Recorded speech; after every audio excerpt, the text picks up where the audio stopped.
In a quiet corner of our bustling city, there lived an old man, and every single night, the rhythmic clatter of his typewriter filled the air. Some neighbors rolled their eyes, others complained about the noise. "He's living in the past," they'd whisper.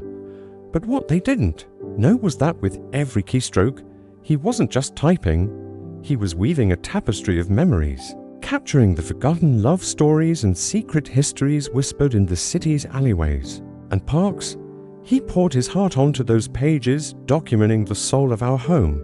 Then, one sunny afternoon, the mayor stood before a new monument and announced its dedication to the man who had so lovingly preserved our past. Suddenly, the sound of that old typewriter wasn't a nuisance, it was the city's heartbeat. Thanks for watching. If this story touched your heart, please like and subscribe for more.